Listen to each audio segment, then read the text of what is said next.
শুভেচ্ছা। আমন্ত্রণ চ্যানেল 24-এর সাপ্তাহিক আয়োজন ইস্পাহানি মির্জাপুর চা নিবেদিত মুক্ত কণ্ঠে, সাথে রয়েছে মোহাম্মদ ইমতিয়াজ। এশিয়ার শ্রেষ্ঠত্বের মঞ্চে পা রাখতে চলেছে বাংলাদেশের নারী ফুটবল দল। বুধবার ইয়াঙ্গনের থুন্না স্টেডিয়ামে স্বাগতিক এবং শক্তিশালী মিয়ানমারকে 2-1 গোলে হারিয়ে প্রথমবারের মতো এএফসি এশিয়ান কাপে খেলার যোগ্যতা অর্জন করেছে বাংলাদেশ। তার মধ্য দিয়ে লেখা হয়েছে দেশের নারী ফুটবলের নতুন ইতিহাস। 2026 সালের মার্চে অস্ট্রেলিয়াতে চায়না, জাপান, কোরিয়া, অস্ট্রেলিয়ার মতো দেশের সাথে বাংলাদেশও খেলবে এশিয়ান কাপ। বাংলাদেশ নারী ফুটবলের বিভিন্ন চ্যালেঞ্জ, সাফল্য এবং সম্ভাবনা নিয়ে আজকে আমরা আলোচনা করতে চাই। তাই আজকে আমরা বিষয় নির্ধারণ করেছি নারী দলের স্বপ্ন পূরণ। এই বিষয় নিয়ে আলোচনা করার জন্য সম্মানিত অতিথি হিসেবে স্টুডিওতে আমার সাথে রয়েছেন কোচ ও সাবেক ফুটবলার মাহমুদা শরীফা অদিতি এবং রয়েছেন ফুটবলার মিসরাত জাহান মৌসুমী। আপনাদের দুজনকে অনেক ধন্যবাদ, আপনারা কষ্ট করে আমাদের সাথে যুক্ত হয়েছেন। ধন্যবাদ আপনাকে। অদিতি, আপনাকে দিয়ে শুরু করতে চাই। এশিয়ান কাপে, যেটা এশিয়ার সবচেয়ে বড় টুর্নামেন্ট, বিশ্বকাপ ছাড়া এর থেকে বড় কোনো প্ল্যাটফর্ম আসলে নেই যেটি আমরা বলি, সেই এশিয়ান কাপে খেলার জন্য কোয়ালিফাই করেছে বাংলাদেশ নারী দল। কেমন লাগছে একটু জানতে চাইবো এবং পুরো ঘটনাটি কিভাবে দেখছেন? আসলে সাফল্য তো এককভাবে সেলিব্রেশন করার কিছু নেই। এ সাফল্য আসলে অ্যাকচুয়ালি টোটাল দেশবাসীর। যে মঞ্চে আজকে নারী ফুটবল দল গিয়েছে, এই সফলতাটার পিছনে আসলে অনেক গল্প তো অবশ্যই আছে। এটার স্টার্টিংটা কি, এটা শুরুটা কোথা থেকে, নারী ফুটবলের উত্থানটা কোথা থেকে, সেখানে তো সমসাময়িক অনেক ঘটনা বহুল জায়গায় গিয়ে হয়তো বা এরকম একটা রেজাল্ট আজকে আমরা এই প্ল্যাটফর্মে আমরা এসছি। তো এগুলো আসলে বিশদ আলোচনা, অবশ্যই এগুলো জানার জন্য আমরা স্টুডিওতে এসেছি। এটা আসলে অনেক আবেগের জায়গা যে নারী ফুটবলের যাওয়াটা কোন পর্যায়ে চলে গেছে, এটা আসলে অনেক উদ্বেলিত একটা বিষয়, অনেক আনন্দের, পুরা দেশ সহ আমাদের অবশ্যই অনেক একটা আনন্দের বিষয়। ছোট্ট করে ইতিহাসটা একটু জানতে চাইবো, যে ছোট্ট করে আমাদের দর্শকদের বলেন এই নারী ফুটবলের ইতিহাস। আসলে নারী ফুটবলের ইতিহাস বলতে গেলে সারা বাংলাদেশে বিভিন্ন ধরনের পার্টিসিপেট তো নারীরা করে থাকে। একটা পর্যায়ে যে বাংলাদেশের যে নারী ফুটবলের যে ইতিহাস, যে উত্থানটা, সেটা বেসিক্যালি 2003-04-এর দিকেই। তখন গোটা কয়েক কিছু মেয়ে যারা বিভিন্ন ইভেন্টে, যেমন আমিও বিভিন্ন ইভেন্টে খেলতাম। আমি কাবাডি খেলতাম, আমি হ্যান্ডবল খেলতাম, আমি ফুটবল খেলতাম। তো এরকম অনেক কিছু মেয়ে আছে যারা হ্যান্ডবল খেলে, সব ধরনের যারা খেলা খেলে, তারা তাদেরকে দিয়েই এটা বাংলাদেশ মহিলা ক্রীড়া সংস্থার আয়োজনে একটা ক্যাম্পিং হয়। সেখান থেকে 2003-04-এর এখান থেকে স্টার্ট হয়। তারপরে কিছু আপনার করে আর কি ফ্রেন্ডশিপ ম্যাচ কিছু আয়োজন করা হয়। আন্ডার-18-এতে সাউথ কোরিয়াতে একটা খেলা হয়। তারপরে বেশি হেল্প করা হয় যে উড়িষ্যা, ইন্ডিয়া, এসব কিছু পার্শ্ববর্তী দেশগুলোর সাথে সেই সময়টা কিন্তু খেলাটা শুরু হয়। তারপরে যখন এটা প্রফেশনালিজম যেমন তেমন কিছু গোটা কয়েক প্লেয়ার যারা বিভিন্ন ইভেন্টে খেলে, তাদেরকে নিয়ে কিন্তু একটা টিম গঠন করা হয়। সবচেয়ে বেশি অবদান সেই সময় ছিল, আমি বলবো যে বাংলাদেশ আনসার। তখন কিছু অনেক বাংলাদেশের অনেক প্লেয়ার তখন বিভিন্ন ইভেন্টে বেতন ভাতা হিসেবে ওখানে খেলে, ওখানে কিছু প্লেয়ার ছিল। তারপর নারায়ণগঞ্জের কিছু প্লেয়ার ছিল যারা ফুটবলটাকে খুব ভাবে ধারণ করেছে। নারায়ণগঞ্জ অনেক ঢাকার পাশেই। তো এরকম কিছু কিছু প্লেয়ার নিয়ে এসে কিন্তু নারী ফুটবলটাকে স্টার্ট করানো হয় কি। তো 2008 সালে যখন ইন্দো বাংলা মানে আন্তর্জাতিক পর্যায়ে যখন ম্যাচগুলো খেলানো হয় বা একটা চিন্তা দেয়া হয়, তখন কিন্তু সেকেন্ড কি থার্ড ইন্দো বাংলা গেমস যেটা বাংলাদেশেই হয়েছিল, সেই সময় কিন্তু প্রথম একটা যাকে বলা হয় যে এটা আন্তর্জাতিক বলেন আর ন্যাশনালি বলেন, ওই সময় কিন্তু ইন্দো বাংলায় প্রথম একটা জয় আনা হয়, যেটা কিনা গোল্ড মেডেলিস্ট বাংলাদেশ নারী ফুটবল হয়। তখন সেই দলে কি আপনি ছিলেন? আমি ওই দলে ছিলাম 2008 সালে, যেটা বাংলাদেশে হয়েছিল। তারপরে আসলে একটা ফুটবল অঙ্গনের একটা পালা বদল হয়। সেটা হচ্ছে যে যারা নীতি নির্ধারক এবং যারা সংগঠক, যারা কিনা ফুটবলটাকে দেখভাল করবে, তাদের একটা ওই টার্মটাতে দেশের কিছু অংশ চেঞ্জ হয়ে যায় আসলে, যারা আমি বলছি রাজনৈতিক প্রেক্ষাপটটা একটু চেঞ্জ হয়ে যায়। যখন রাজনৈতিক প্রেক্ষাপটটা চেঞ্জ হয়ে যায় 2008-9 ওই সময়ে, তখন অ্যাকচুয়ালি যারা এই ফুটবলটাকে দেখভাল করছিল কিছু চেঞ্জেস আসে সেই সময় থেকে আপনার নারী ফুটবল লিগ যেটা প্রথম বাংলাদেশে হয় সেটা 2011 সালে হয়, মানে ডে বাই ডে কিন্তু আমরা এগুলো এগোচ্ছি আর কি। তো 2011 সালে ফার্স্ট, তখন কিন্তু দেশের চেঞ্জেস হয় যখন, তখন নতুন কেউ কিন্তু দায়িত্ব নিল আর কি নারী ফুটবলের কাজ করার জন্য, যারা এখন আছেন আর কি। তো সেই সময় 2011 সালে প্রথম কিন্তু নারী লিগ শুরু হয় বাংলাদেশে 2011 সালে। সেই সময় আমি মোহামেডানের হয়ে ফার্স্ট ম্যাচে ডাবল হ্যাটট্রিক করেছিলাম, প্রথম ম্যাচে আর কি বাংলাদেশে মোহামেডানের হয়ে। তারপরে কিন্তু দীর্ঘদিন আবার পরে 2013 সালে আবার আরেকটা লিগ হয়। লিগ হওয়ার পরে তারপরে এই যে 18-19 সালে থেকে টানা 3 বার হওয়ার পরে এখন আবার 2 বছর হলো বন্ধ আছে।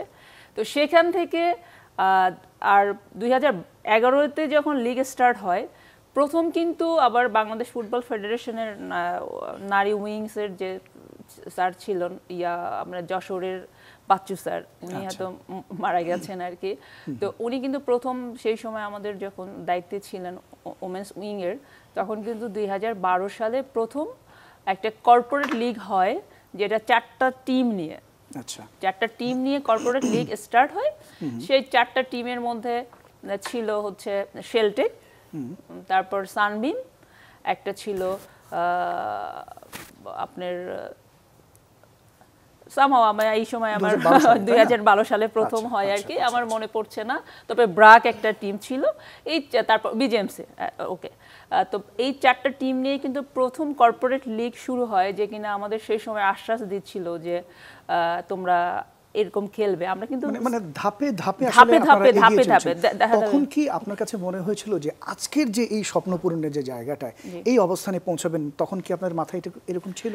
অ্যাকচুয়ালি আমরা যখন যখন লিগ শুরু হয় বা আপনার সিটিসেল সুপার 4 একটা খেলা হয়েছিল, নারায়ণগঞ্জ খেলেছিল, আমি হচ্ছে গিয়া আনসার টিমে ছিলাম, সরি আমি প্রথমে নারায়ণগঞ্জ ছিলাম। মানে প্রথম যে সিটিসেলের যে সুপার কাপ শুরু হয়, মানে 4টা ভালো টিম নিয়ে আপনার ন্যাশনালের 4টা ভালো ডিস্ট্রিক্ট নিয়ে একটা সুপার লিগ শুরু হলো। তখন আমি কিন্তু যখন নারায়ণগঞ্জের হয়ে খেলছিলাম, আমি গাইবান্ধার ডিস্ট্রিক্টের মেয়ে, আমি ওখানে যাকে বলে হায়ার করে খেলা আর কি। তখন কিন্তু আমার কাছে যে আমি এখানে ভাড়ার মতো আর কি, তখন কিন্তু আমরা বা আরো 2-1 প্লেয়ার ছিল আমার সাথে, ও গোলকিপার খেলতো লসমি নাম, ও রাঙ্গামাটির।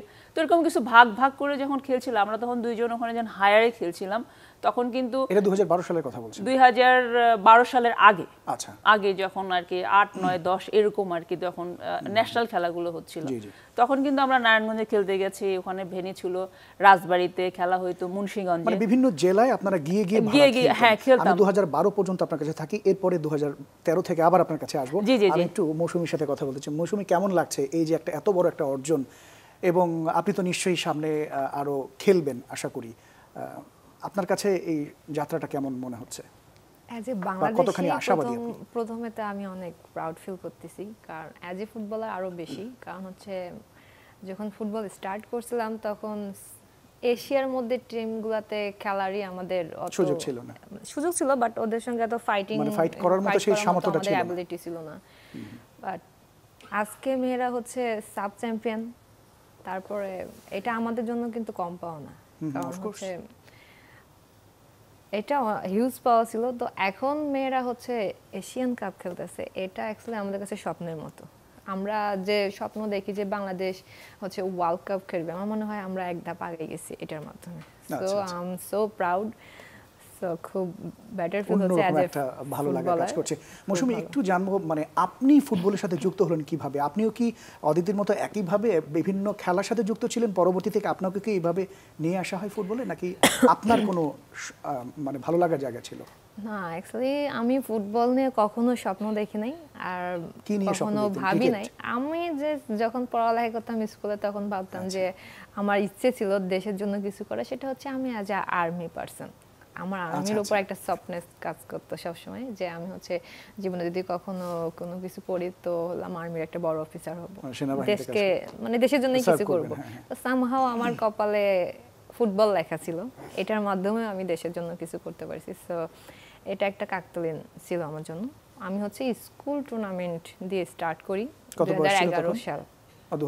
2011 সালে প্রত্যেকটা প্রাইমারি স্কুলে হচ্ছে বাধ্যতামূলক করছিল যে বঙ্গমাতা একটা টুর্নামেন্ট ছিল। আচ্ছা, সো এখন যে প্লেয়ারগুলো আপনারা দেখতেছেন, সো ম্যাক্সিমাম এই প্লেয়ারগুলো আমরা একই সঙ্গে উঠে আসা ওই টুর্নামেন্টের মাধ্যমে। মানে 2011 থেকে স্টার্ট করেছেন, এখন হচ্ছে 2000, মানে 14 বছর আপনার এই ছোট্ট ক্যারিয়ার। মানে এই সময়টাতে কি কি দেখলেন, বা আপনার আপনি সফলতার জায়গাটা কোন কোন জায়গায় দেখেছেন, বা আপনি কোন কোন খেলায় সফল হয়েছিলেন? আচ্ছা, আমি হচ্ছে এই ফুটবল চলাকালীন অবস্থায় অনেক কিছু ফেস করতে হচ্ছে। প্রথমত হচ্ছে যেটা ফেস করছি অ্যাজ আ মুসলিম মেয়ে, বাবা পরিবার মেনে নিচ্ছিল না। এটা হচ্ছে আমি প্রপার গ্রাম থেকে উঠে আসা একটা মেয়ে, গ্রামের মানুষ এটাকে প্রথমতে, এটা হচ্ছে পালিচড়া, রংপুরে। রংপুর, ওকে। একদম প্রপারে আমার গ্রামে আমার বাসা। সো অনেক চ্যালেঞ্জিং ছিল প্রথম থেকেই। সো গ্রামের মানুষ এগুলো নিয়ে কুটো কথা বলতো, মেয়েরা খেলবে না খেলবে, অনেক অনেক ইস্যুস ছিল। কিন্তু আমার যে কোচ ছিলেন উনি অনেক ফাইট করছে আমাদের জন্য। তো যাই হোক, অনেক ফাইটিং এর পরে, অনেক চেষ্টার পরে হচ্ছে 2013 সালে বাংলাদেশ ফুটবল ফেডারেশনের একটা টুর্নামেন্ট আয়োজন করেছিল প্ল্যানের। সো এই টুর্নামেন্টের মাধ্যমে আমরা যে প্লেয়ারগুলো, মানে আপনি তখন স্কুলে 13তে স্কুলে পড়তেন? স্কুলেই পড়ি। সো এই টুর্নামেন্টের মাধ্যমেই হচ্ছে আমরা এই প্লেয়াররা উঠে আসি। তারপরে আমি তো 2014 সালে আন্ডার 16 ফার্স্ট বাংলাদেশে যেটা খেলা, এটাও আমাদের জন্য অনেক ডিফিকাল্ট ছিল। আমার ফার্স্ট ন্যাশনাল ছিল। অনেক কিছু, অনেক কোশ্চেনের মুখোমুখি হইতে হয়েছে, কারণ তখন যখনই মাঠে নামতাম, প্রেস কনফারেন্সে যাইতাম, প্রত্যেকটা টুর্নামেন্টের আগে কোশ্চেন করা হইতো যে আজকে কতটা গোল খাবেন, কিংবা আপনাদের আজকে টার্গেট কি, মানে আজকে ওই ম্যাচের থেকে এই ম্যাচে গোল কম খাওয়ার একটা ব্যাপার আছে কিনা। এরকম কোশ্চেনের ফেজ হইতে হয়েছে, কারণ হচ্ছে তখন ওই সামর্থ্যটা ছিল না, ওই শক্তিমত্তাটাও ছিল না। হ্যাঁ, তো এরকম ওই জায়গাগুলো থেকে আমরা বের হয়ে আসি, ফাইট করছি, আমরা প্রুভ করছি যে বাংলাদেশ নারী ফুটবলও পারে। সো তারা, আমাদের মেয়েরা হলাম সাব চ্যাম্পিয়ন হয়েছে, এখন হচ্ছে তারা এশিয়ান কোয়ালিফাই করতেছে, ভবিষ্যতে বিশ্বকাপ খেলবে। এখন আমরা এটা নির্দ্বিধায় স্বপ্ন দেখতে পারি।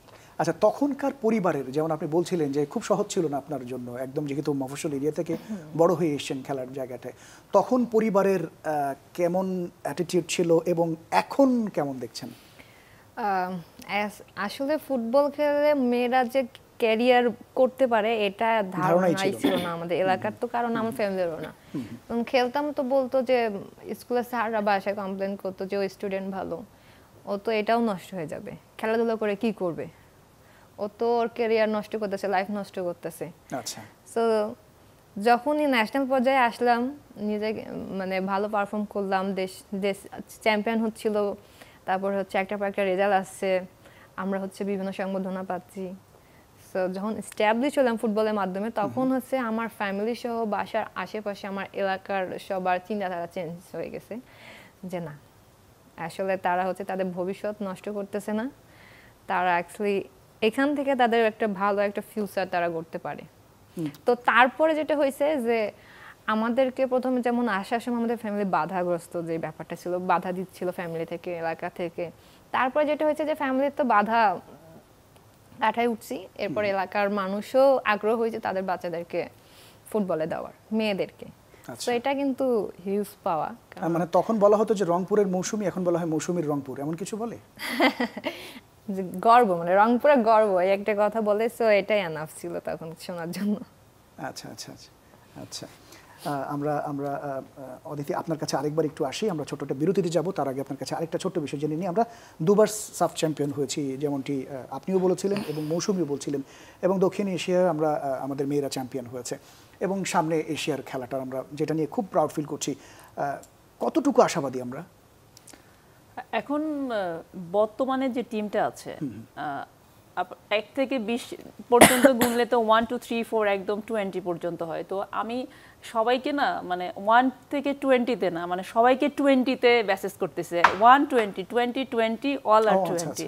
মানে আমার কাউন্টিংগুলো এরকমই আর কি। তো প্রত্যেকেই মার্কিংটা আমি আসলে ডিফারেন্ট ডিফেন্ড করতে পারছি না যে এর থেকে ওর বেটার হবে, এর থেকে প্রত্যেকটা প্রত্যেকেই আপনার এখন যে ব্যালেন্স টিমটা সবাই একদম তরুণ তুর্কি বলা চলে, ওদের মধ্যে যে উদ্যমটা মানে এখানে কিন্তু খুব ভালো কোনো মানে খারাপ কোনো দিকও নেই আর ভালোর শেষ নাই আর কি। এই টিমটার মধ্যে ভালোর কোনো শেষ নাই যে ভালো ভালো। আপনি তো কোচিং করছেন, তো যারা মানে কোচ ন্যাশনাল টিমের যারা কোচ তাদের কি হিমশিম খেতে হচ্ছে কিনা আপনার মতো যোগ বিয়োগ করতে গিয়ে? হ্যাঁ, এটা একটা ভালো পয়েন্ট ধরেছেন আপনি, কারণ এখন যে প্লেয়ারগুলো আছে আপনার গোলকিপার থেকে শুরু করে স্ট্রাইকার থেকে শুরু করে মাঝমাঠ থেকে শুরু করে প্রত্যেকটা সেক্টরে কিন্তু সাফিসিয়েন্ট প্লেয়ার আছে। তো এখানে হয়তো বা কিছু ক্ষেত্রে কোনোটা অভিজ্ঞতার একটা কমতি আছে, কিন্তু পারফরমেন্সে কিন্তু কমতি নেই। আমরা কিন্তু ওই ম্যাচে দেখলাম যে কিছু কিছু জুনিয়র প্লেয়ার যখন একটা ট্যাকেল করতেছে, তারপরে বিশেষ করে কোয়াতিকে দেখছিলাম যে ও যখন ট্যাকেল করছিল, করার পরে নেক্সট যে ওদের একেবারে বিগিনার পারফরমেন্সে নেই, কিন্তু ওদের স্বভাবটার মধ্যে কিন্তু ফুটে উঠেছে। জাস্ট এই জায়গায় যদি আপনি একটু কম্পেয়ার করতে পারেন, কিন্তু মাঠের পারফরমেন্সে অ্যাজ এ কোচ হিসাবে আমি কোনোভাবেই আলাদা করতে পারছি না যে কাকে 18 দিব আর কাকে 20 দিব। এই সব দিক বিবেচনা করলে হয়তো বা আপনি বুঝতে পারবেন যে না হয়তো কাউন্টিংটার টাইমে এর একটু কম এর একটু বেশি। সেক্ষেত্রে আপনি কি আশাবাদী যে এশিয়ান কাপে আমরা ভালো করব? ডেফিনেটলি এই টিমটাকে যেভাবে নার্সিং করছে, এই টিমটার যেটা স্পিরিট আছে, এখানে দৈব কোনো দুর্ঘটনা যদি না হয়, আপৎকালীন বিপদ যদি না আসে, এটা আসলে ওয়ার্ল্ড কাপ খেলার মতোই একটা, সবাই যে ওয়ার্ল্ড কাপ জিতবে এরকম কিছু না, ওই লেভেলের পৌঁছানোর মতো একটা টিম, এটা গোছানো একটা টিম আছে। এখন দেখা যাক বাকিটা আমরা কিভাবে ওদেরকে টেক কেয়ার করে এই বন্ডিংটা রাখতে পারি। আমরা স্বপ্না আপনার কাছেই আসতে চাই প্রথমেই, এই যে নারী দলের এত বড় একটা অর্জন, আপনি প্রথম সাফ জয়ী দলে ফুটবল খেলেছেন এবং আমরা দুবার সাফ চ্যাম্পিয়ন হয়েছে এবং দক্ষিণ এশিয়া চ্যাম্পিয়ন হয়েছে আমাদের নারী ফুটবলাররা, এবং এশিয়া কাপ খেলার জন্য আমরা সামনে 2026-এ খেলবো। এই অর্জনটা আপনি কেমনভাবে দেখছেন, কেমন লাগছে আপনার কাছে? আসলে বাংলাদেশের ফুটবলের সবচেয়ে বড় এখন আমি মনে করি, আমি ব্যক্তিগতভাবে আমি খুবই খুশি যে মেয়েরা এত বড় একটা অর্জন করছে, এবং এটা একটা আমাদের স্বপ্ন ছিল, সবারই একটা স্বপ্ন ছিল এখন আমরা এশিয়ার মধ্যে ভালো একটা অবস্থান করব। তো আমি অনেক খুশি।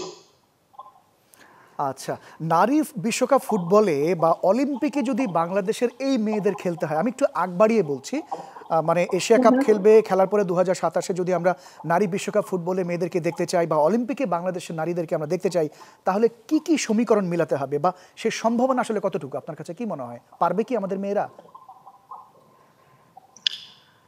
এখন মেয়েদের একটা ভালো একটা দিক আছে, আমি মনে করি চেষ্টা করলে সম্ভব, কারণ আজকে যে এটা কিন্তু একবারই আসে নাই, এটা কিন্তু ধীরে ধীরে একটা পর্যায়ে আসছে। মেয়েদের উপরে আমার কনফিডেন্স আছে যে আমরা আমাদের মেয়েরা যদি এরকম সময় আছে, তারা যদি পরিশ্রম করে এবং চেষ্টা করে, তাহলে অবশ্যই ভালো কিছু একটা আশা করা যায়। দুবার তো সাফ চ্যাম্পিয়ন জিতেছে এবং আমাদের সাথে যুক্ত রয়েছেন, আমি বলছিলাম যে মাহমুদা শরীফা অদিতি, তিনি বলছিলেন যে আমাদের যে 20 জনের এখন যে টিমটা রয়েছে, কাকে মানে 18 করবে কাকে 19 করবেন, এটা নিয়ে একটা কনফিউশন। হ্যাঁ, সবাই 20-এ 20 পাওয়ার মতো যোগ্য। তো মানে এই যে এত মানে ব্যালেন্সড একটা টিম, আপনার কাছে কি মনে হয় যে মানে আমরা পারবো? এখন কিন্তু যে জুনিয়ররা ইউনিভার্সিটি টিমে তারাও কিন্তু অনেক ভালো, এবং তারাও অনেক ভালো করতেছে, এবং সিনিয়র জুনিয়র লেভেলের টিম এখন তো টিমটা অনেক, আমার কাছে মনে হয় যে এখনই একটা সময় ভালো কিছু করার, এবং আমরা যদি চেষ্টা করি, মেয়েরা যদি চেষ্টা করে, তাহলে অবশ্যই ভালো কিছু করা সম্ভব আমার কাছে মনে হয়। আচ্ছা স্বপ্না, আপনি আপনার যে খেলার ক্যারিয়ারটা যদি ছোট্ট করে একটু বলতেন, মানে কিভাবে আপনার ফুটবলে আসা, অনেক রকম তো বাধা বিপত্তি রয়েছে, যেহেতু আপনি মফস্বল এরিয়াতে রয়েছেন, সেখানে সামাজিক কিছু প্রতিবন্ধকতা থাকে, এর মধ্য দিয়ে কিভাবে আপনি ফুটবলার হয়ে গড়ে উঠলেন এবং সাফ জয়ী দলের একজন খ্যাতিমান ফুটবলার হলেন, একটু যদি বলেন আমাদের দর্শকদেরকে। শুরুর দিকটা তো অবশ্যই এত সহজ ছিল না, এবং কিন্তু আমি একদম প্রাক্তন্ত একটা গ্রাম থেকে উঠে আসা, সেক্ষেত্রে তো অনেক বাধা তো অবশ্যই ছিল। এবং আমি বলবো যে শুরুর দিকটা খুব কঠিন ছিল আর কি। এবং যখন আমরা ভালো কিছু করি তারপরে আসলে সবাই সাপোর্ট পাইছি এবং সবাই সাপোর্ট করছে, এবং সবাই অনেক ইয়ে করছে। আচ্ছা, এখন আপনার পরিবার কিভাবে দেখে আপনার খেলা নিয়ে, আপনার ফ্যামিলি? এখন তো খেলতেছি না। এখন খেলছেন না, মানে আগের স্মৃতিগুলো নিয়ে কি বলেন? না, এখন আসলে ফুটবল নিয়ে আলোচনা হয় না, যেহেতু আমি খেলাতে নাই এবং নিজের সাথে সময় কাটাচ্ছি। তো সেক্ষেত্রে ওইভাবে আসলে আলোচনা হয় না, তখন খেলা হয় তখন একটা মিস করার বিষয়টা আছে যে হয়তোবা এই যে স্বপ্ন আপনি মিস করেন, আপনার কি কোনো পরিকল্পনা রয়েছে যে আপনার এলাকায় যে সকল মেয়েরা রয়েছে তারাও যেন এই ফুটবলে আসে, সেই জায়গাটা আপনার অবদান রাখার কোনো সুযোগ রয়েছে কিনা, বা এরকম কোনো চিন্তা আছে কিনা আপনার? না, যেহেতু আমি রংপুরে থাকি না, তো সেক্ষেত্রে আসলে এরকম চিন্তা করলেও আসলে আমি কিছু করতে পারবো না, কারণ আমি রংপুরে নাই। এবং আমাদের রংপুরে অনেক ভালো, তারা প্র্যাকটিস করে কন্টিনিউ এবং অনেক ভালো করতেছে। এবং আমি আশা করি রংপুর থেকে আরো ফুটবলার উঠে আসবে এবং ন্যাশনাল টিমের নেতৃত্ব দিবে, ভালো কিছু করবে। আচ্ছা, বর্তমানে যারা খেলোয়াড় রয়েছেন নিশ্চয়ই আপনি তাদের খেলাগুলো দেখেন হয়তো, আমি এবং আপনার তাদের প্রতি, আপনার শেষ প্রশ্ন আমার, তাদের প্রতি আপনার কোনো পরামর্শ রয়েছে কিনা বর্তমানে যারা খেলছেন তাদের জন্য?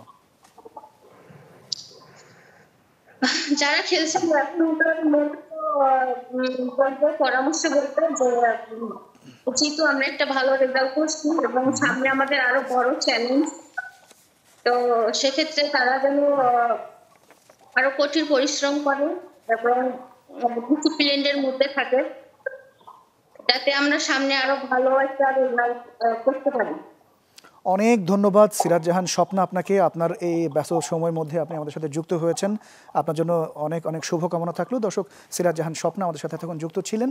আমরা মৌসুমি আপনার কাছে এবার একটু আসতে চাই। কিছুদিন আগের সিনিয়র ফুটবলারদের সঙ্গে টানাপোড়েনে ব্যাপক সমালোচিত হয়েছেন 58 বছর বয়সী কোচ পিটার বাটলার, আপনি নিশ্চয়ই অবগত রয়েছেন, এবং তার কোচিং স্টাইল এবং ট্যাকটিক্স নিয়ে আপনার বিশ্লেষণটা একটু জানতে চাইব।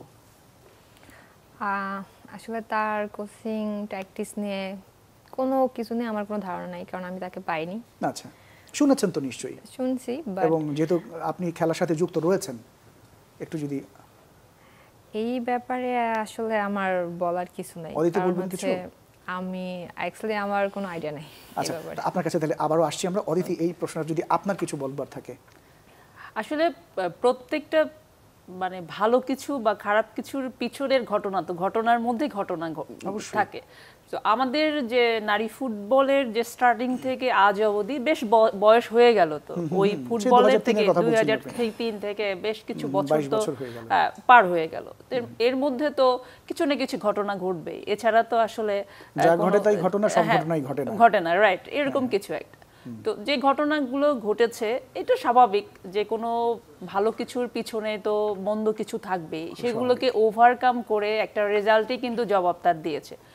তো যে ঘটনা আসলে নিয়ে বিচ্ছিন্ন একটা ঘটনা হয়েছিল, তো সেই ঘটনাটা কিন্তু দেখেন যে খুবই চমৎকারভাবে এখন যে নতুন কমিটি এসছে বাংলাদেশ ফুটবল ফেডারেশনের, আপনি প্রেসিডেন্ট থেকে শুরু করে যারা এটার সাথে ইনভলভ ছিল, আসলে ঘটনাটা কিন্তু ছোট থেকে কিন্তু অনেক বড় আকার ধারণ হয়ে গিয়েছিল।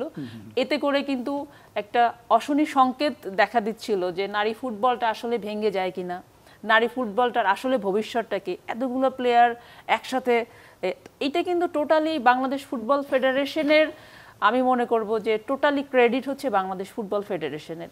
এই জিনিসটা কিন্তু খুব স্লোভাবে, খুবই টেকনিকভাবে এই জায়গায় কিন্তু হ্যান্ডেল করে এই ট্রমা থেকে এই যে মেয়েদের একটা রেজাল্ট, এটা কিন্তু অ্যাপ্রিশিয়েট পাওয়ার বলছিলাম। তিনি তখন বলছিলেন কোচ যে হয় আমি থাকবো না হয় তারা থাকবে, এবং তখন সাবিনা এবং কৃষ্ণা যারা ছিলেন তাদের মনস্তাত্ত্বিক এক ধরনের, যেটা আপনি বলছিলেন ট্রমাটাইজড হওয়া, তাদের একটা মনস্তাত্ত্বিক একটা প্রেশার পড়ে কিনা তখন তাদের ভিতরে? অবশ্যই এটা একটা প্রেশার। আসলে সবকিছুর মূল যেটা আপনার আজকে কিন্তু বাংলাদেশে আমরা বেশিরভাগ যে ফোর্সগুলো থাকে, আমরা আর্মিকে কিন্তু বেশি ভয় পাই বা একটু সমীহ করি, একটু চিন্তা করি, আর্মির বিষয়টা একটু চিন্তা করি। কেন? ডিউ টু ডিসিপ্লিনের বাহিরে কিন্তু আপনি গিয়ে কোনো কিছু ভালো কিছু করতে পারবেন না।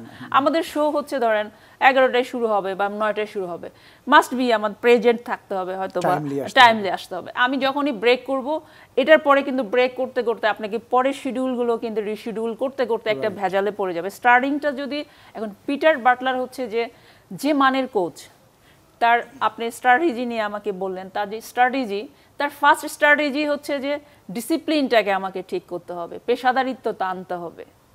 আমি একটা জায়গায় জব করি, তো আমার প্রতিদিন টাইম টু টাইম স্কুলে যেতে হবে। যদি আমি ওই জায়গায় ডিসিপ্লিন ব্রেক করি, হ্যাঁ আমি অনেক গুড টিচার, আমি আমার রেজাল্ট বাংলাদেশের ঢাকা ইউনিভার্সিটির, আমি বাইরে থেকে অনেক পিএইচডি, যাই হোক এভরিথিং করে আসি, অনেক সবকিছু করে আসি, কিন্তু আমি টাইম টু টাইম শৃঙ্খলা না, আমি ক্লাসে মনোযোগী না, আমি ভালো করে পড়াচ্ছি না। তো একটা কথা আছে কিন্তু, দুষ্ট গরুর চেয়ে শূন্য গোয়াল অনেক বেটার। তো খেলার ক্ষেত্রে এই বিষয়টা অনেক কিছু। আমাদের যে নারী ফুটবলারদের সাথে যে দ্বন্দ্বটা, যে মানে ঘটনাটা, বিচ্ছিন্ন ঘটনাটা, অবশ্যই যারা আজকে দলের বাইরে, এরা অবশ্যই বাংলাদেশ ফুটবলের দলের কিন্তু অনেক অনেক কিছু দিয়েছে। এবং আমি এই পাশাপাশি চাই যে এই যে সাফল্য, এটা কিন্তু যারা আজকে টিমের বাইরে আছে তাদেরও তো অংশদারিত্ব, তারা ছাড়া আসলে এটা কখনো সম্ভব না। তো এই কোচের যে স্ট্র্যাটেজি, সে যেভাবে চায়, এখানে আপনিও কথা বলতে পারবেন না, আমি কথা বলতে পারবো না। কেন কথা বলতে পারবো না? কারণ সে আমাদের কিন্তু দেখিয়ে দিয়েছে। আজকে জর্ডানকে দেখেন, আজকে জর্ডানের সাথে, আজকে মিয়ানমারের সাথে রিসেন্ট যে রেজাল্ট, সেখানে আপনি এই কোচকে কিভাবে ধরবেন? তাদের স্ট্র্যাটেজির সাথে, তার পরিকল্পনার সাথে, সবকিছুর সাথে কিন্তু সে আমাদেরকে দিয়ে যাচ্ছে। আমাদের কথা বলার কোনো কিছু কিন্তু ওয়ে নাই। সো আমি মনে করব পিটার বাটলারও ঠিক আছে, পাশাপাশি যে ফুটবলার আজকে টিমের বাইরে আছে তাদেরও যদি সুযোগ থাকে, আর এই সুযোগটা আসলে কিভাবে তারা করবে। যেমন ও অনেক বেটার প্লেয়ার, ও এখন দলের বাইরে আছে, আমাদের হয়তো বা এ টিম বা বি টিম কোনো কিছু নেই। আমি এটা চাই যে নারী ফুটবলারদের একটা জায়গা থাকা দরকার, একটা প্ল্যাটফর্ম থাকা দরকার। কোনো কারণে দল থেকে যদি ছিটকে পড়ে যায়, তাকে প্রমাণ করে ওই ন্যাশনাল টিমের মতো তৈরি করে, রাইট ক্রিকেটে যেমন আছে এ টিমের সাথে খেলবে ন্যাশনাল টিমের, এরকম আমাদের যখন একটা জায়গায় কিন্তু আমরা পৌঁছে গেছি, আমাদের এই স্ট্রাকচারগুলো কিন্তু দাঁড় করাইতে হবে। আমরা যদি এখান থেকে যদি আমরা ভবিষ্যৎ পরিকল্পনা করি যে আমরা বিশ্বকাপ খেলবো, এশিয়ান কাপের বাছাই ক্লাব কোয়ালিফাই করেছি, আমরা ওখানে খেলবো, কোন কোন দেশের সাথে করব, তাদের স্ট্রাকচারগুলো কি কি, এগুলো স্টাডি করে এখন কিন্তু স্টার্ট করতে হবে। যে আমাদের একটা মূল পর্বের কিন্তু একটা লিগও কিন্তু আমরা করতে পারি না, একটা লিগ করতে পারি না। আমি কোচ, আমি কি করতেছি? আমি 2 সিজন লিগ ইস্যু নিয়ে আপনার কাছে আবারও আসবো অদিতি। আমি একটু মৌসুমীর কাছে যেতে চাই। মৌসুমী, একটু যদি পেছনের দিকে যাই, এখন বাংলাদেশের নারী ফুটবলাররা ভালো করছে, পাশাপাশি পুরুষরাও ভালো করার চেষ্টা করছে, এবং এর আগে যদি যাই আমরা, বাংলাদেশের একটা সময় ছিল ফুটবল একটা জনপ্রিয় খেলা ছিল। আবাহনী মোহামেডানের কথা শুনলেই একটা টান টান উত্তেজনা হতো, গোটা ঢাকার মানুষের মধ্যে ফুটবলের একটা উন্মাদনা ছিল। কিন্তু এখন সেই উন্মাদনাটা না দেখা যায় না। ক্রিকেটটা এগিয়ে গেছে, কেন আমরা এত পিছিয়ে পড়লাম? কি মনে হয় আপনার কাছে? আমি লাস্ট যে সিঙ্গাপুরের সঙ্গে বাংলাদেশের ম্যাচটা দেখছি, সো এখানে আমি যে পরিমাণ দর্শক দেখছি, সো এটা দেখার পরে আমার মনে হয়েছে যে ফুটবলে এই যে উন্মাদনার ব্যাপারটা মনে হয় আবার ফিরতেছে। তো আমরা হোপফুলি যে আমরা আশাবাদী যে এটা ইনশাল্লাহ আর কমবে না, বাড়বে। কারণ এটা এখন ছেলেদের টিমে যেমন আসতেছে আমাদের ভালো ভালো প্লেয়ার, সো তারা যে পারফর্ম করে স্টার্ট করছে, মেয়েরা তো অলরেডি অনেক অ্যাচিভমেন্ট তারা করছে, সো এটা বাড়বে ইনশাল্লাহ। এবং পুরুষদের টিমে তো হামজা চৌধুরী এসেছেন, আরও অনেকেই আসছেন খেলার জন্য, এবং সেই জায়গাটা নারীদের মতো করে পুরুষ টিমেও কিন্তু একটা ভালো অর্জন আনার চেষ্টা করছে। তো আপনার কাছে মনে হয় যে অদূর ভবিষ্যতে ফুটবলের আবার সেই ঐতিহ্য ফিরে আসবে? ইনশাআল্লাহ। সবকিছু মিলে আমি দেখতে পাচ্ছি যে আমার মনে হচ্ছে অ্যাজ এ ফুটবলার যে এই শুভ দিন ফুটবলে বাংলাদেশে ফিরবে খুব শীঘ্রই। অদিতি যে কথাগুলো বলছিলেন যে গ্রুপ থাকা দরকার, গ্রুপ এ গ্রুপ বি, যেমন আপনি কিছুদিন স্টপ রয়েছেন, আপনার খেলার বয়সও খুব বেশি না, বেশি সময় আপনি খেলার সুযোগ মানে খেলার সময় হয়নি, আরও অনেক দিন আপনি সার্ভ করতে পারবেন, যেটা আপনার নিজের স্বপ্ন ছিল যে আপনি দেশের জন্য কিছু করতে চান। সো সেই স্বপ্নটা যেন অঙ্কুরে বিনষ্ট না হয়ে যায়, সেই জন্য আপনার কাছে কি মনে হয় যে গ্রুপ এ বি সি এরকম থাকা দরকার? এই ক্যাটাগরি থাকা দরকার হলে কিভাবে এটা করা যেতে পারে? আমি এই ব্যাপারে আপুর সঙ্গে একমত, কারণ আসলে আমরা যখন ফার্স্ট ফুটবল স্টার্ট করলাম আন্ডার 16 যখন আমরা ফার্স্ট হলাম এএফসি সেকেন্ড রাউন্ডে কোয়ালিফাই করলাম, তো তখন আমরা কিছু কোশ্চেনের সম্মুখীন হয়েছিলাম যে আচ্ছা এই মেয়েরা তো এখানে ভালো করছে, এখন জাপান কোরিয়া এদের সঙ্গে খেলা, এখানে গিয়ে কি তারা ফাইট করতে পারবে, এখানে গিয়ে তারা তাদের কিভাবে প্রমাণ করবে? সো তখন আমাদের কোচ বলছিল যে আমাদের প্রেসিডেন্ট স্যার যখন ছিলেন তখনকার, তো কাজী সালাউদ্দিন স্যার বলছিল যে একটু সময় দিতে হবে, কারণ এরা তো মাত্র স্টার্ট করছে। আচ্ছা আচ্ছা, কাজী সালাউদ্দিন বলছিলেন। সো এদের পিছনে একটু শ্রম দিতে হবে, সময় দিতে হবে। তারপর যখন এই বাচ্চাগুলো বড় হবে, এদের ম্যাচুরিটি আসবে, তখন গিয়ে আমরা একটা রেজাল্ট পাবো। আলটিমেটলি কি হয়েছে, 3 বছর 4 বছর আমরা পরে এসে সেই জায়গাটা থেকে কিন্তু বের হয়ে আসছি এবং রেজাল্ট পাওয়া স্টার্ট করছি। এই যে প্লেয়ারগুলো যে তৈরি হইলো 3-4 বছরে, তো এখন একটা প্লেয়ারের পারফরমেন্স একটা টুর্নামেন্টে একটা ম্যাচে ওটা জাজমেন্ট সমান হয় না, সমান হবে না, খুব স্বাভাবিক। এখান থেকে জাজমেন্ট করে যদি আমরা এই 3-4 বছরের তৈরি করা প্লেয়ারগুলোকে আবার ফেলে দিই, আবার যদি প্রথম থেকে শুরু করি, তাহলে কিন্তু এই যে আমরা আগে আবার পিছিয়ে যাব। এই যে স্বপ্নের মতো নারীরা এখন একদম স্টপ হয়ে আছেন, স্বপ্ন খেলছেন না, হ্যাঁ, তো এগুলো নিয়ে মানে কি ধরনের পরিকল্পনা করা যেতে পারে আপনার কাছে মনে হয় মৌসুমী? এই যে আপু যেটা বললো যে এ টিম বি টিম, এটা করা উচিত, কারণ হচ্ছে যে একটা টুর্নামেন্টের পারফরমেন্স দেখে একটা প্লেয়ারকে জাজ করে তাকে একদম বাদ দিয়ে দিলাম, তার খোঁজ খবর রাখলাম না, এটা আসলে আমরা ক্ষতিগ্রস্ত হচ্ছি।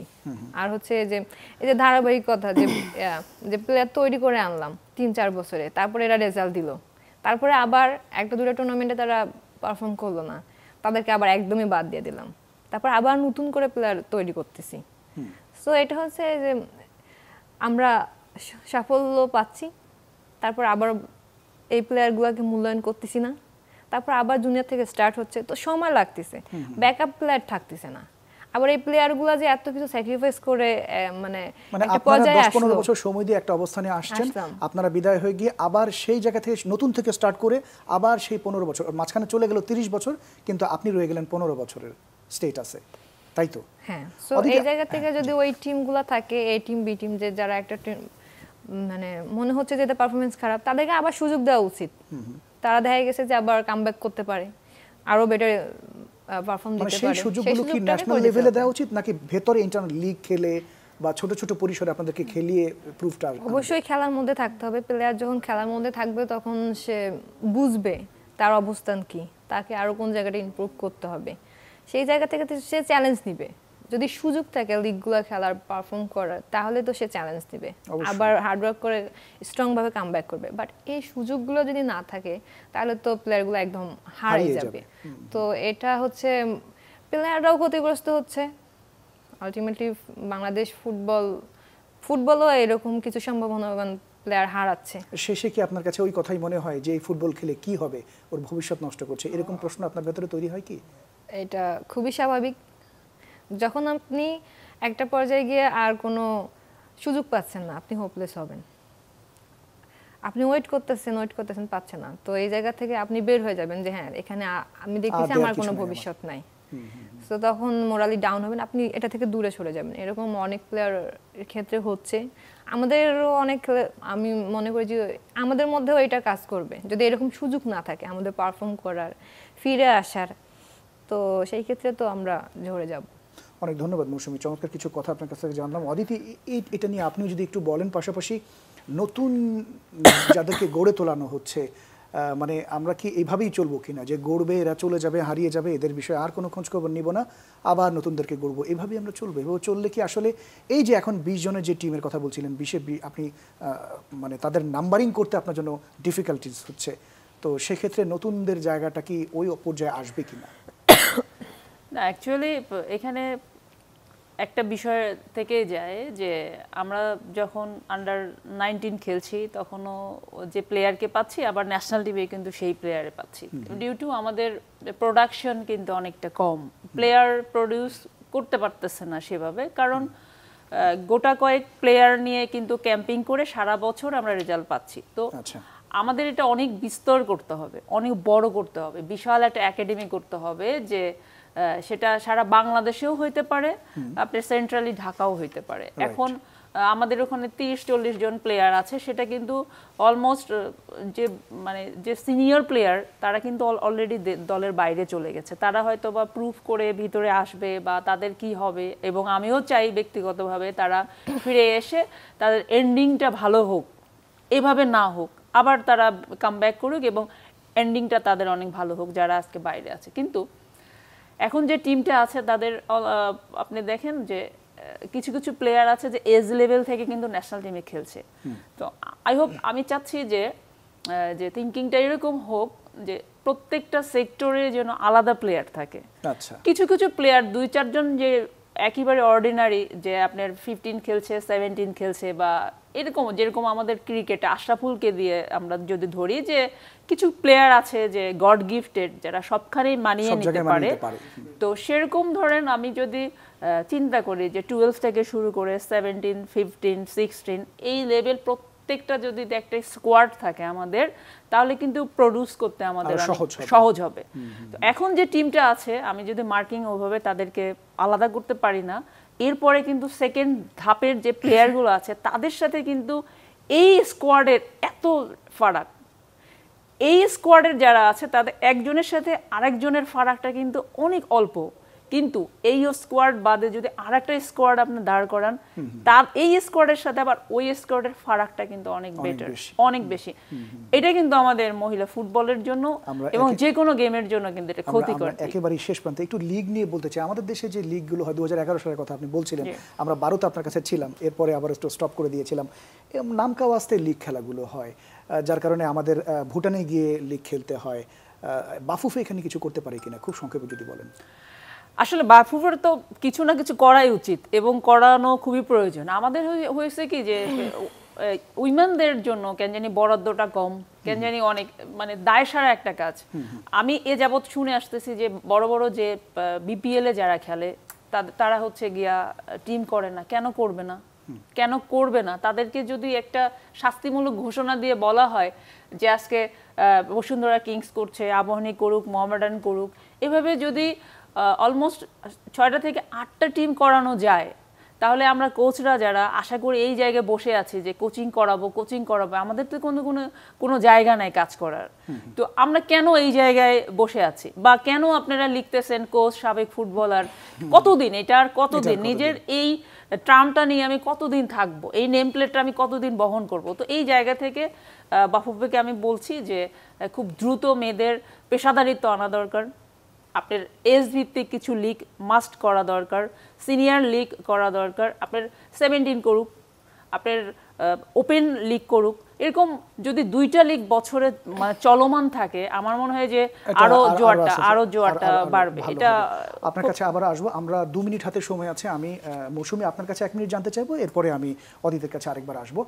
মৌসুমী, একটু আমি ঋতুপর্ণা সম্পর্কে জানতে চাই। ঋতুপর্ণার যে এই যে এত দুর্দান্ত খেলা, সাফে খেললেন ভালো, তখন তো ছোট ছিলেন, সেই যে 2022-এর কথা বলি, 24-এ তো সেরা হলেন, এরপরে এবার যদি এশিয়াতে যদি উনি খেলেন, তো সেখানে তার সাফল্যটা কেমন মনে হয়, যে খুব ভালো করতে পারবেন বা এই ধারাবাহিকতা বজায় রাখতে পারবেন কিনা?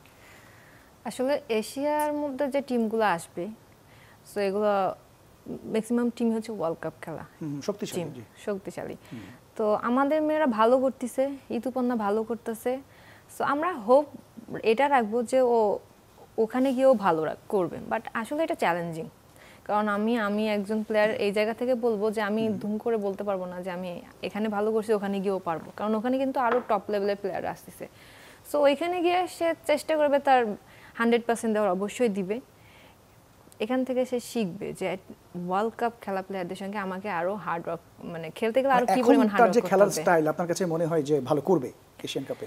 আমরা আশাবাদী, বাট কিছু অবস্টাকেল আছে অবশ্যই। আমাদের আরো একটু সময় লাগবে, আমরা তো জাস্ট এশিয়া মানে পার হয়ে যাচ্ছে। মৌসুমী, আমরা উত্তরটা পেয়েছি। অদিতি, আপনার কাছে সবশেষ প্রশ্ন, একটু 40 সেকেন্ডে দিলে ভালো হয়, যে এই যে এখনকার খেলোয়াড়রা যারা রয়েছেন তাদেরকে আরো উদ্বুদ্ধ করতে কি করা যেতে পারে, বা তাদের সুযোগ সুবিধাগুলো বাড়ানোর জন্য কি করা উচিত? অবভিয়াসলি তাদের মোর সুযোগ সুবিধা দিতে পারবে। তাদেরকে আসলে একটা প্রমাণ করার কিছু নেই, তাদের যতটুকু দেয়ার ততটুকুই দিচ্ছে। এখন যে সুযোগ সুবিধাগুলো দেওয়া হচ্ছে আরো বাড়ানো উচিত কিনা, বা কি ধরনের দেওয়া? আসলে সবচেয়ে বেশি সুযোগ সুবিধা বলতে কি, তাদের ফিনান্সিয়াল সাপোর্টটা মানে মোর এন্ড মোর বাড়াইতে হবে। তাদেরকে সাপোর্ট দিতে হবে হচ্ছে অর্থকড়ি দিয়ে, পয়সা কড়ি দিয়ে তাদের সাপোর্ট দেয়। ভালো খেলছো বাহবা এতটুকু দিয়ে এত না, এই বাহবা দিয়ে লাভ হবে না। তাদের জন্য কি দিচ্ছি আমরা এটা জানতে চাই, যে তারা কি পাচ্ছে, তারা আসলে কতটুকু সাপোর্টেড, তারা কতটুকু তারা গাড়ি ইউজ করতে পারতেছে কিনা, কোন লেভেলে গেলে একটা প্লেয়ারের গাড়ি থাকে। আমি চাচ্ছি যে তাদের ব্র্যান্ডিংটা এরকম প্রপারলি হওয়া থাক। আজকে আমরা ঋতুপর্ণাকে বাহবা দিচ্ছি, ওয়ার্ল্ডের সবাই ঋতুপর্ণাকে চিনছে। আপনার পিটার বাটলার বলছে বড় বড় মধ্যপ্রাচ্যে খেলার অ্যাবিলিটি লাগে। আমি মনে করি এই যে ব্র্যান্ডিংটা, ঋতুর যে ব্র্যান্ডিংটা, তার ক্যারিয়ারেও তার সামাজিকভাবে চলারও এই ব্র্যান্ডিংটা তারা আসুক। দেখি না কোনো একটা কোম্পানি গাড়ি তাকে একটা গিফট করুক, তারও গাড়ি থাকুক, তারও বাড়ু থাকুক। আমি এরকম চাই যে আমাদের প্লেয়াররা অনেক ব্র্যান্ডিং হোক, এবং ক্রিকেটারদের যেমন আছে ফুটবলারদের তেমন থাকা উচিত। অনেক ধন্যবাদ অদিতি, মৌসুমী, আপনাকে অনেক ধন্যবাদ। দর্শক আপনাদেরকে অনেক ধন্যবাদ। এশিয়ান কাপের সেরা 6 দলের মধ্যে থাকতে পারলে বাংলাদেশের মিলবে বিশ্বকাপে খেলার সুযোগ, যেমনটি এতক্ষণ আলোচনা করছিলাম। কাজটা যদিও মোটেও সহজ নয়, তবে অধিনায়ক আফ্রিদা খন্দকার দেখছেন বড় স্বপ্ন। আফ্রিদা ঋতুপর্ণাদের সাথে নিয়ে একটি সফল 2026 সালে এশিয়ান কাপের পর 2027 সালে বাংলাদেশ নারী ফুটবল দলকে দেখা যাবে বিশ্বকাপের মঞ্চে। এই আশা তো আমরা রাখতেই পারি। এই আশা রেখে আজকের মতো বিদায় নিচ্ছি। সুস্থ থাকবেন, নিরাপদে থাকবেন।